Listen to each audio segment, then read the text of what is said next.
Okay, so here's the idea for the intro. I'm thinking like 70s like porn music, right? And it's like cars,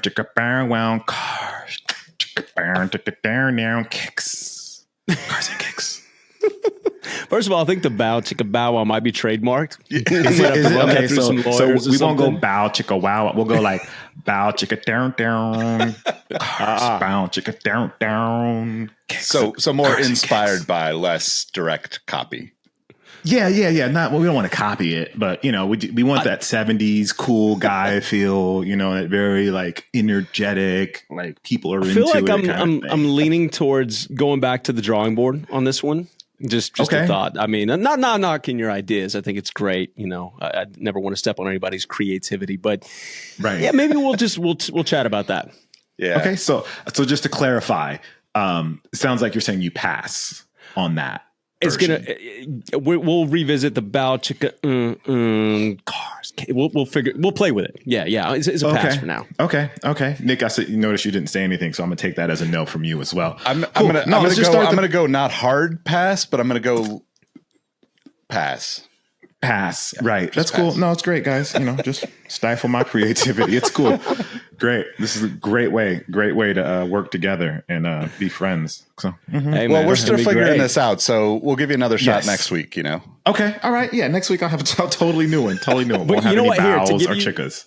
To give you some credit here, you did mention cars and kicks, and hey, I think that might be a great name for the show. Yes. See. So it's not a loss completely. Exactly. I love that. So you take it. It's a malleable idea, guys. It's not set in stone. It's welcome to Cars and Kicks. Yeah. I'm Eric Valdez. Yeah. I'm Jacques Slade. I'm Nick Engvall. And now we're going to start the show. There we go. Yeah. So who's in charge? Just because I don't. This is the Spider-Man meme moment where we just I think it's you. I think Nick seems to have you're in charge here, buddy. Together a little bit better than you and I. So, you have to wrangle Eric and I. All right. Good luck with that. I'm up for it. So let's get this started. Cars and Kicks. The three of us met actually. Well, these guys knew each other. I knew both. I knew Jacques. Eric knew Jacques, and then we all kind of connected. What was that, about 5 years ago, randomly taking some pictures of some Jordans on a Ferrari? Yeah, that's what it was. And here we are 5 years later ish, talking about Cars and Kicks. So we've been wanting to do this for a little while, but it just took us a while to find the right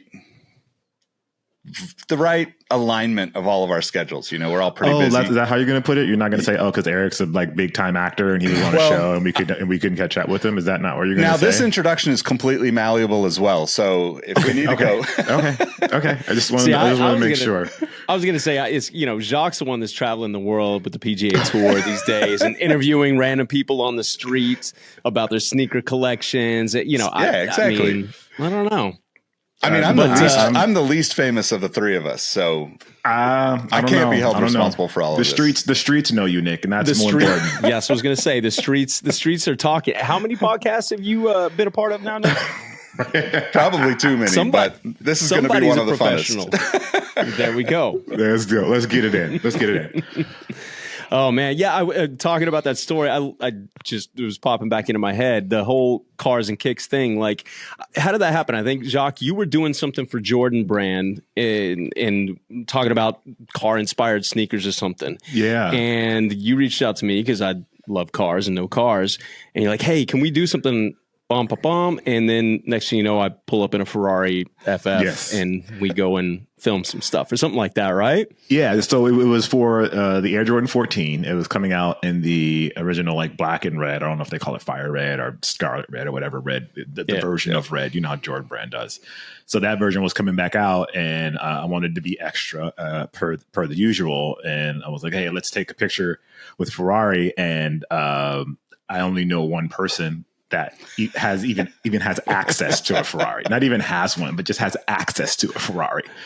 And that's you. So I know I don't. So I was like, let me reach out to you.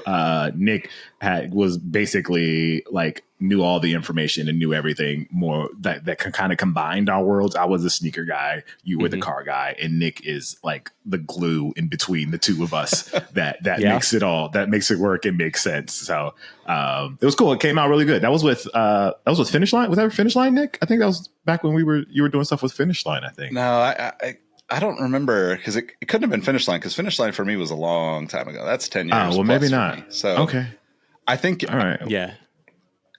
I don't remember. I don't even remember how long ago this was. It was. I don't have a Ferrari. I have a kid named Enzo now. That I don't think I had an Enzo back then. You definitely did not. Yeah, you did not have an Enzo. Well, and to this day, that's the closest I've been to a Ferrari, if we're going to be honest here on this show. Because this is a show about honesty, and that's the closest I've ever been to being inside of one, touching one, or having one like in my possession. So, but I'm cool with that. We're going to change that throughout the journey of the show.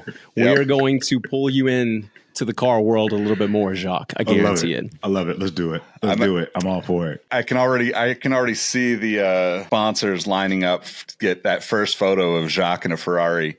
Get its first experience driving a Ferrari on track. Even that's. Oh my gosh, that would be the most awkward thing ever. That is what I'd be asking so many questions, and I don't know if that's part of their experience. If they're like, "Yeah, we brought you here to feel the car, not to grill us about the details of everything. Like, we want you to experience it." And I'm like, yeah. But like, so on the podcast, Eric said something about a 6-cylinder thrust gas injected whatchamabob. Man, we got a long is that on way this to go. car? We have got this is going to be a long journey. Is that on this car? Are you sure? sure? Ferrari were the innovators of the thingamabob, Jacques. So there you go. That's what I'm here for. I just want to make sure. So and then I have to act like I know something. So it's like yeah. No, my friend's kid's name is Enzo, so of course I know what's going on here. There you go. Totally. You know what? That's a good thing though. That puts you in a better position than most people, because I used to work as an instructor at the Bonnarant School years ago. I don't even know if the Bonnarant School is still around, but when I was racing back in the day and trying to make a career out of that, I was an instructor. Man, the guys and girls that would come in there I go in the canyons all the time and I've got a Ferrari or I've got this or that. Hands down, the worst drivers I've ever experienced in my life. Oh, wow. The guys that came there just open saying, "Hey, I want to learn about this. I've got a million questions." They end up taking the slower approach and being better. Because, if you jump in a car and you just go full out thinking you're Lewis Hamilton right off the bat, it usually ends poorly. So, see, you're already off to a good start, man. Good. Love that. Yeah, well, that's what I'm here for, guys. I'm here for the laymen that listen to this podcast and don't know everything about it. I am your conduit. So, well, and that's on the car side of things. Now, I'm going to be the layman on the sneaker side of things. I love me some sneakers, and I have owned quite a few. That doesn't even mean anything in the mixed company here, because y'all's collections are insane. But see, that's what makes this beautiful, right? Like, I will learn more about sneakers and sneaker history, and you will learn more about cars and car history. And Nick is going to continue to be the glue, because he knows a little bit about all of those things. Look at this. This is off to a great start, y'all. Great energy here. Yeah. So let's give a little bit more depth and a little bit of background on who we are for those that have never heard us, seen us, or connected with us. See, there goes. Before. That's the professional right there. Yeah. He knows how to run a podcast. You can tell who runs a podcast and who doesn't here. Let's roll with it, Nick. Tell us about you, Nick. All right. So I started working in the sneaker world probably, oh my God, almost 20 years ago, getting close to 20 years. And then I met Jacques about, 5 or 6 years into that journey. And really, I've just been into cars since I was a little kid. I mean, I bought my first car when I was about 12 and a half years old. I bought a little non-running Honda Prelude. Thankfully, the guy towed it to my house for free. My stepdad helped me get it in the garage. I never got it running, but that's a story for another time. And I like sneakers and I like cars. And I figured I could learn something from both of you guys as well. So backtrack real quick. Speaking about learning something, what were you doing at 12 and a half that allowed you to buy a Honda Prelude? My first job, outside of doing snow shoveling and yard work and all that stuff, I was umpiring Little League games. So I was umpiring my first job was like at 12 years old. My first actual job was at 12. doing umpiring little league games. And then, I was doing yard work and random stuff for people in the neighborhood, even before that. Cause I was like, hey, I got to do this somehow. Like, man, hustler since preteen years. Yeah. That's dope. I'm really familiar with the umpires right now because my son is playing coach pitch baseball. Yeah. His second year, he was in T-ball the first year, and then now coach pitch baseball. And man, I don't envy the position of the umpire at these like 6U baseball games because it's still a bit like herding cats. Like being a coach or an ump in those games is something else. But I will say this, like out in Texas, I knew they took their football seriously because I grew up in Texas. I did not know they took their baseball this seriously. Man, we made the playoffs. Enzo's team, I don't really know how because they were like 1-11 or something, but they won one game and there were a couple teams that didn't, so made the playoffs. But man, as we were out in the first round, but Enzo's best friend, he's a really talented kid, and watching his team play, I mean, I was blown away by how good some of these kids can be. But either way, all that's to say, like, it's cool watching these umpires, these like teenage kids out there that are already like pros at baseball, and they're trying to like figure out how to relate and be a good umpire, but also not be super harsh on a 6-year-old. So kudos to you, man. They got you a prelude. It was a great first job in hindsight, but I would never recommend it. And, starting to work that early, I think maybe if we're really successful with this show, we can get into some of the trauma that it caused me working that young, but that's neither here nor there. I'm good. That's a whole other podcast right there. Oh, Cars, man. Kicks, and Therapy really is what this podcast is all about. So Jacques, tell us a bit about you and your how you became such a massive expert and crazy. Like what award did you just get? Like sneaker influencer, best sneaker influencer of the entire galaxy or something like that? No, not even completely accurate. So I started off as a ballet dancer in the hard streets of Pacoima. No, I'm kidding. Man, see, this is where I'm going to be like, me going there for a second. I was like, this is a new one. And I started off as a ballet dancer. I started in the sneaker world in 2009. This year was like my 15-year anniversary, essentially.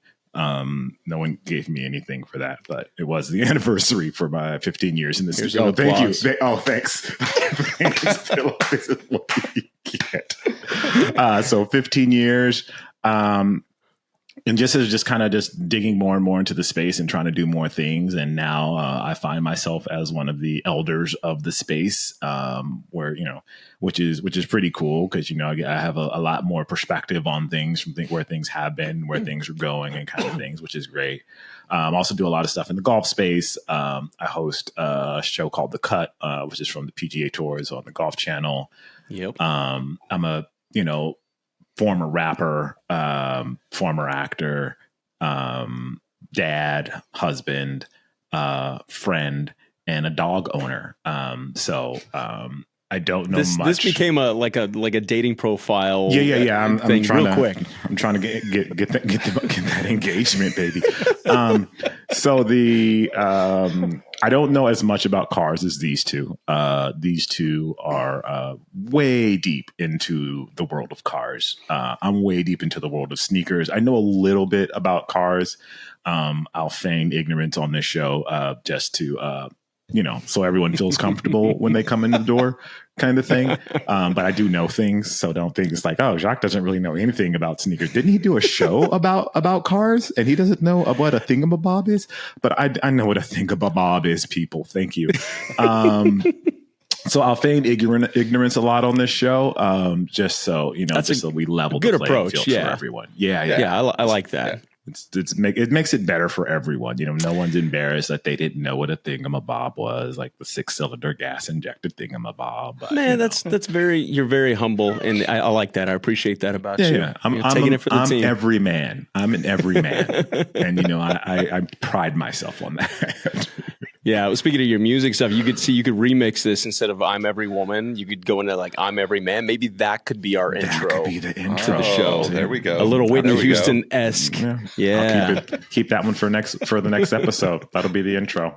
That's a terrible idea, but No, it's really cool. This whole thing, how it kind of came together. And yeah, to be honest with y'all, we've been wanting to do this for a while, and it hadn't worked out scheduling wise. But the whole, obviously Jacques' history in sneakers, Nick's history in sneakers, our tie-in with cars and everything like that.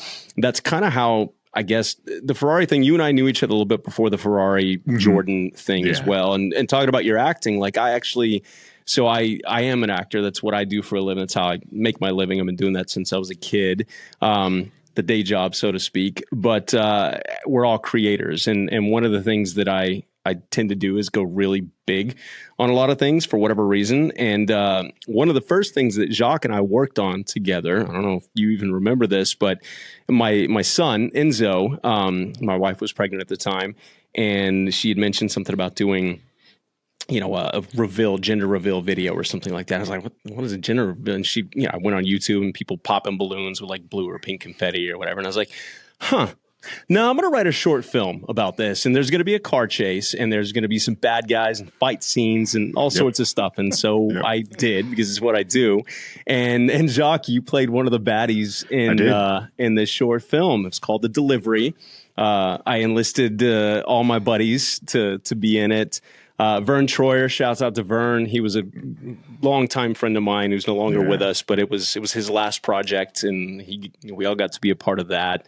Yeah. There was an Aston Martin in there. I called up my friends at Aston Martin because, of course, you need a car chase with an Aston Martin in a gender reveal film. But no, that was one of the first times we got to kind of work together, and we clicked from there. And then, the other thing when Nick got involved. And so this has been a long time coming. I'm excited that we're actually recording this now and doing something with this.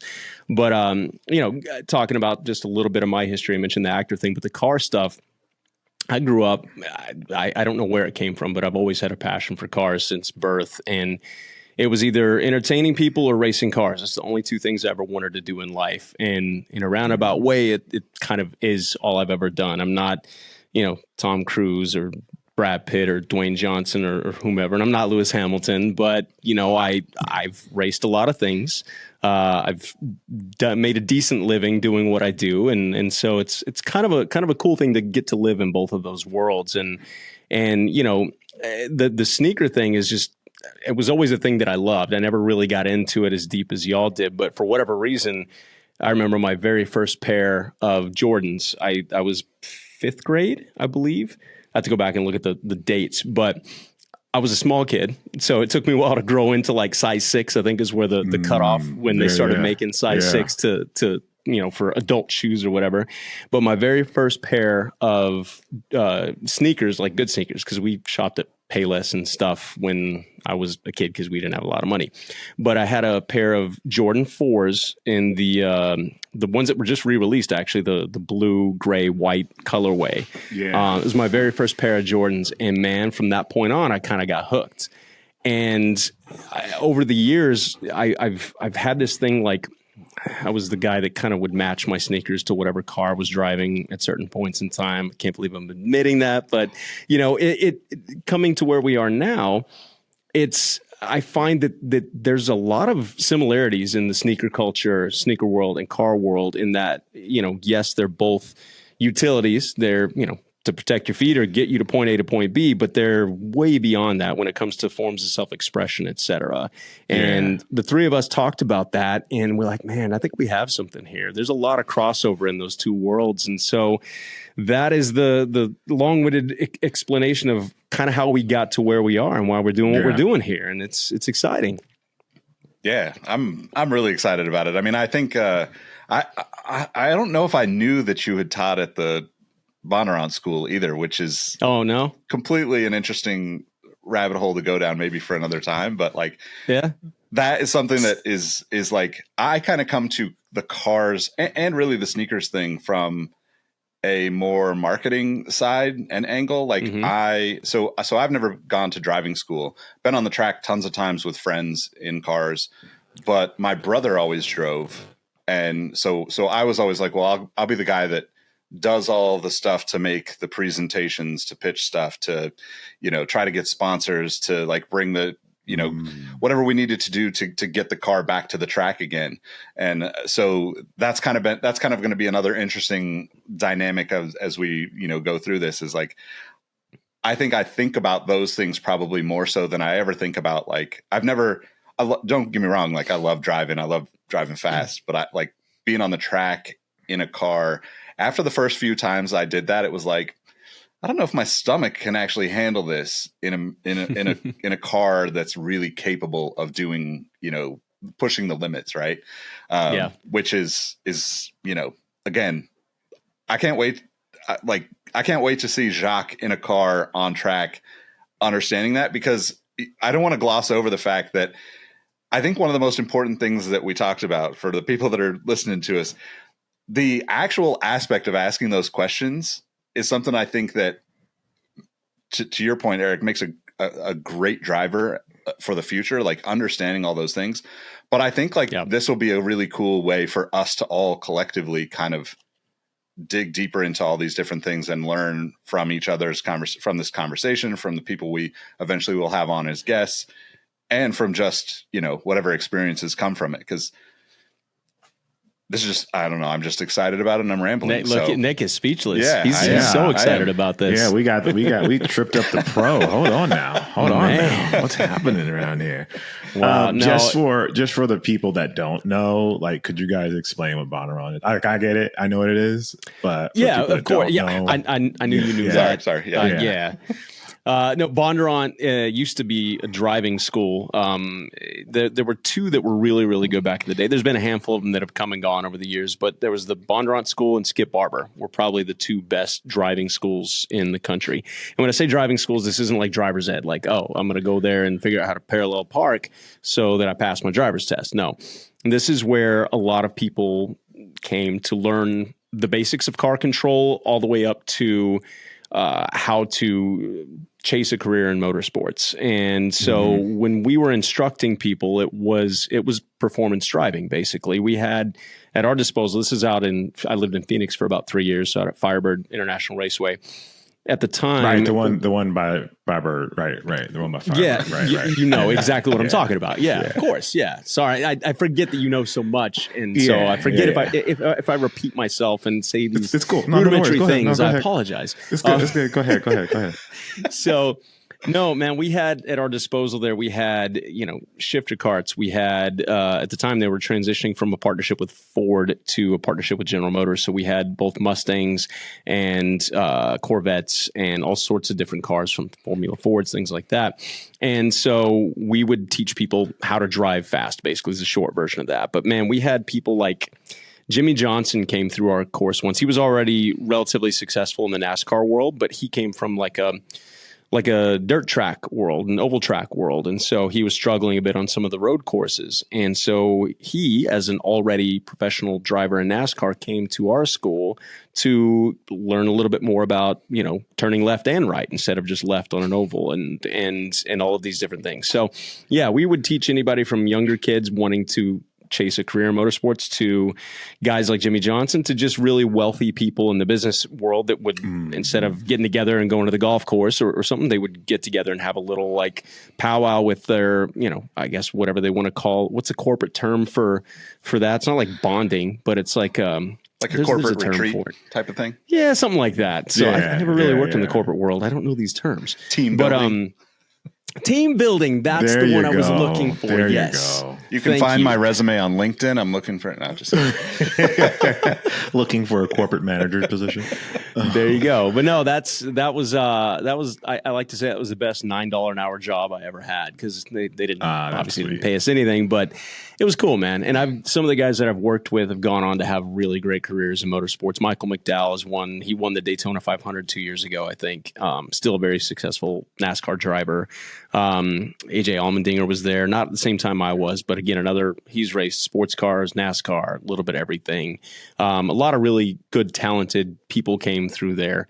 And I was one of the ones. I had the talent, but I didn't quite have the pockets. And also there was, again, for a story for another episode, but there was a point in time where I literally had to choose between continuing to pursue motorsports or pursue acting. And one required a ton of money from sponsors that just weren't coming to the table, and one required an investment in myself. And as you can see, that's the route I chose. And honestly, I think it's one of those moments where the universe intervened and probably steered me in the right direction. Because if I was 40, almost 45, like I am now, having race cars and wanting to give it a go in Hollywood, I don't think that would happen at this point in time, you know? So now I've gotten to do everything that I want to do, not everything I want to do, but get to do what I want to do creatively. And I've still gotten to jump into races here and there. I don't get to race professionally because Warner Brothers frowns upon that while I'm filming.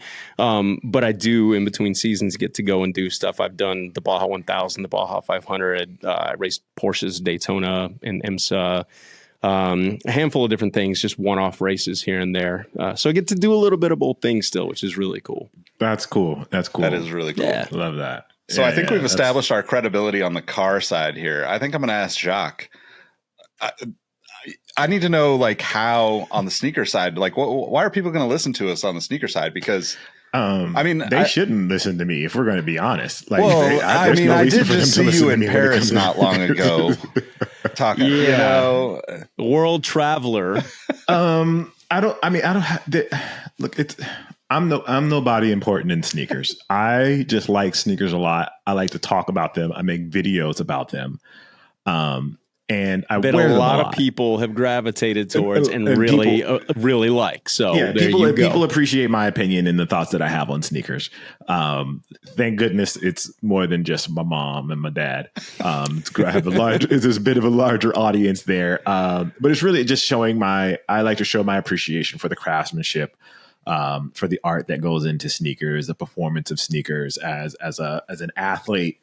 You know, sneakers are like a vital part of the uniform, so to speak. And so, you know, you easily fall in love with them when like you're trying to fine tune performance and find little bits of performance gains here and there, or if you just want to be cute on a Thursday. So all of those things kind of play into the equation for me, and people appreciate that. So I've grown a YouTube audience and, you know, an Instagram and all of those places talking about sneakers. And, you know, I've done some stuff on TV and film talking about sneakers. And I've had the benefit of a great community supporting me in the work that I do, and allowing me to continue to share those opinions and share a perspective on sneakers that you don't necessarily hear out there. A lot of people see them as just utilities. And I do try to find the more in the sneakers and share that, and the stories in the sneakers and share those as well. So that's kind of where I rank in the world of sneakers. I've had the benefit of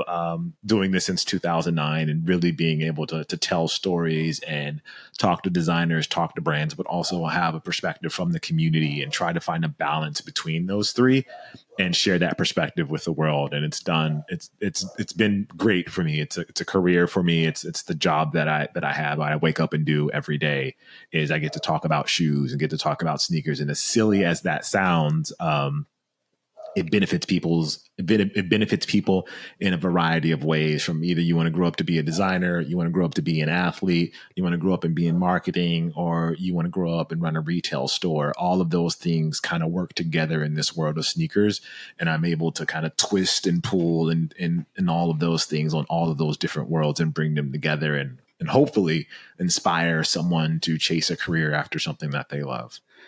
I love that. Yeah, it's beautiful. All the things that you said about what got you into sneakers and the passion behind it and the craftsmanship and the artistic and all that is how I feel about cars. So this is going to be a nice little happy marriage of all of those things. And look, at the end of the day, I've always been a big advocate for inspiring people if we can in some way, shape, or form, whether it's 2-3 people that listen to the show or whether it's, an entire global audience. Using these platforms, using our specialties and our passions to somehow generate interest in the next generation or whatever the case may be. That's key right there. So I like that, man. I also feel like I'm 100% seeing my role in this experiment as pulling the stories out of these humble gentlemen that I'm with here, because I know they both have insane backgrounds. I'm just gonna focus on one thing right now, because Jacques casually was like, oh, well, yeah, athletes, blah, blah, blah, blah, blah. And I'm like thinking, man, it wasn't too long ago that you and I were sitting at the ESPY Awards because of sneakers. So don't let his humble, modest approach to this fool you. Make sure you connect with these guys outside of the show and you'll get to see a little bit more into their lives. But hopefully, I think that's also going to be a fun part of getting to know them. You know, we know each other fairly well, but I definitely don't know everything that I would like to know about either of you guys. So I'm looking forward to that part of this as well. Same, man. Same thing about you. And I think so. We've also established that one of our missions is to get Jacques on a racetrack. And then I think I don't know your history with golf, Nick, but I think Jacques, you and I need to get him out on the golf course too. Yeah. So those are some things that we need to work on. Easy stuff. Awesome, man. The stuff with the Jacques on the track, that's going to be a little more challenging because I need to go. I got it. Bonnaroo's not around anymore. So Bonnaroo, Bonnaroo. That's a music festival. Bonnaroo. Sorry, it's my accent. It's my accent. Is what it is. The Pacoima coming out. My Pacoima coming out. You guys heard Bonnaroo. He's not around anymore. So, and I know that one time I was going to go, I didn't get a chance to go. Yeah, so I've got to get to a performance school. Like I've seen you drive fast in an Aston Martin, which was honestly, frankly, scary. I'm gonna be honest with you guys. I was in a truck with what was his name? The guy I was in the truck with? I don't remember. Kobe. Yeah, so my buddy, another actor, one of my best friends, Kobe. Another actor. And my dog. My dog was in there with y'all. And we're in the truck, and Eric is in the Aston Martin driving backwards at 1 million miles an hour. And I'm just like, this is going to be not the thing that I want to see. But then Kobe did some kind of hand gesture flashy thing with his lights and stopped Eric, and Eric stopped from crashing because he knew that the light signal was a meaning to stop. And I was just like, this is my blood pressure. So ever since then, I've been on blood pressure medication. Just because I was just like, my anxiety levels reached a new level because I was like, how there's like not a walkie talkie, but they were under complete control of the situation. I just had not experienced that sort of rapid moving of vehicles in close proximity to other buildings and things before. I feel like I'm gonna have to dig up that little film and we'll post clips of this little driving scene you just mentioned because it was fun. We did come this close to backing the Aston Martin into a rock wall during one of those takes because we were pulling a little. I'm going backwards like you said and trying to pull a J turn and then the car chase ensues, and we got a little close to rock wall there. I didn't hit it though. He didn't. No, to his credit, he did not hit it. But in my mind, the anxiety levels, I was like, well, there's an explosion. It's gonna happen. It's gonna happen. This is gonna be bad. But he perfected it. He did it. He's like, he could teach me anytime. So a little bit more background on me, I guess. I kind of got into sneakers through writing because I love to write. I've written a million different things. So one of the teachers that really like kind of pushed me towards writing more when I was younger used to have this saying, made me think of it when Eric's saying we were close, but his saying was close only counts in horseshoes, hand grenades, and necking. So I guess we're good, like necking. Did you go to school in the 70s, man? I didn't, but that's what he definitely was up there. I mean, I had to go home and ask my mom what it was. No, I'm just kidding. Necking, what is that?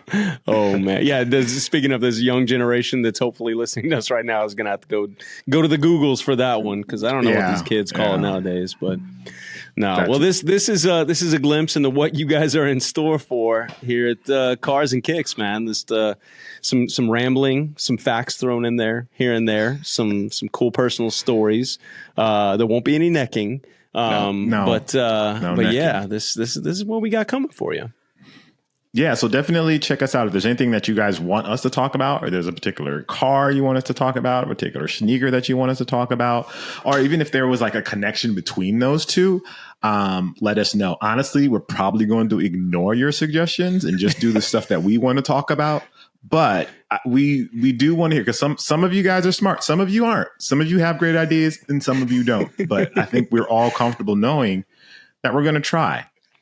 And that's all that matters. Keeping it a buck right now. I just want them to know. I want them to know that they should suggest, because somebody could say something. So maybe they say something about the Ferrari. You know what I mean? Like that one is just a really big one. And because you know about that. Yeah, because I know they about may that. or may not know about and the audience may not. That. And that's a great idea that we can share. And that's a great, talking point that we could use. And, we can make that make sense with like a Puma sneaker or something. I'm just giving the audience options, but I don't want the audience to think that they're going to run this show, because this is our show and the audience doesn't control what we talk about. This is ours. We did this, not. I'm sorry. I'm going. This is probably not if the way nobody listens, who cares? Because it's our show. Right? Yeah, this is our show. Also, we like to talk a lot. So like, I'm pretty sure, I don't want to call anybody out, but we did have a sort of a plan for this show and we didn't hit it hardly at all. So we're going to have to go back to the we're malleable here. We'll just remember we're malleable. Did we have a plan? Well, until we got punched in the face, right? I think this was the plan. Ramble, just ramble. Yeah, just talk about who we are, what we do, what the show's going to be about, and that we want the audience to engage, but we probably won't listen. That was on the bullet list. Yeah. That was in your Cliff Notes. Yeah, that was my Cliff Notes. My own notes. Just kidding. We love you guys. We want the audience to give us suggestions. The next episode will be better, and the one after that will be better, and we will continue to evolve. And I will listen to y'all's suggestions, whether Jacques does or not. I'll bring him in. Maybe I have to pitch it as though it was one of mine or something for him to listen. I don't know. Although, we'll figure it out. We'll just ramble. That's all we're gonna do. We're gonna ramble on. Yeah. See, look, good. Then you can sample Led Zeppelin, right? Ooh, I just had an idea for the intro song. Another intro. No, okay. You can take that and present it as your own next week. My intro ideas are going to be sick. By the way, you can follow Cars X Kicks on all the platforms. It might be Cars X Kicks Show on one or two, but we're going to work on getting Cars X Kicks Show.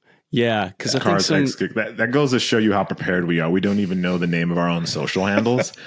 So we're just saying, like, look it up, guys. Gosh, geez, you look up everything else on the internet. If they search for Cars X Kicks, they'll find us. They'll find us. Okay. It is Cars X Kicks Show. On Instagram, on the socials, on Instagram, which is the place that matters. Honestly, let's be fair. Yeah. I like that you're saying that, because that's about all I do at my age. Yeah. Well, I mean, unless we can get on Snapchat, guys, and send each other messages that disappear. I mean, that's an option too. Like send oh, look at this cool car, but then it disappeared. And then you're just like, oh, I missed it. Yeah. And then I mean, I already have that problem on Instagram with stories when people send me stories and I miss them. So that's true. Where's my cloud? All right, we're being old people now. All right. So we look forward to having you all join us on the podcast. Cars X Kicks Show is the title. That's not the title of the show. That's the Instagram handle. Yes. Do we have a Twitter handle? No. Yeah. Cars X Kicks. I'm not very good at this part. Cars X Kicks. And then Instagram's Cars X Kicks Show.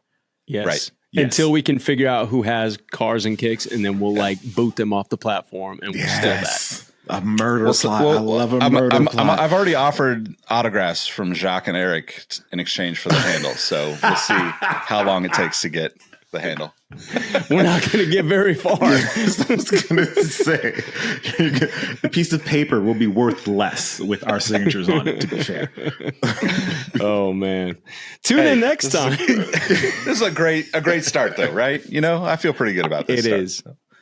It is. Look, at the very end, at the very least, it's entertaining. Exactly. Love that. And on a couple of the future episodes, I guess we should throw a little teaser out there. We're going to talk a little bit about, obviously, talking points that we have to talk about. New Porsche 911. I know Eric's got tons to say about that. Tons. And if you're into cars at all, people won't shut up about the Cybertruck. So we're gonna talk about that, but in our own unique way, right? the Cybertruck, a how do I say, it is a symbol of fine engineering, of architectural prowess. I feel like we need some music for this. Like this segment will be called like Jacques' Take. Jacques' Take, yeah. It'll go into this little thing. Yes. Architectural prowess, sharp lines, hard metal. Look, we're finding our way already. Thingamabobs. Join us for the Cybertruck episode. Yes. Oh man, I just went Little Mermaid on us. All right, it's time to end the show. All right. Well, we appreciate y'all listening. Hit the links in the description to subscribe and find us on the social networks out there, and we'll catch you in the next episode. Yes, we will.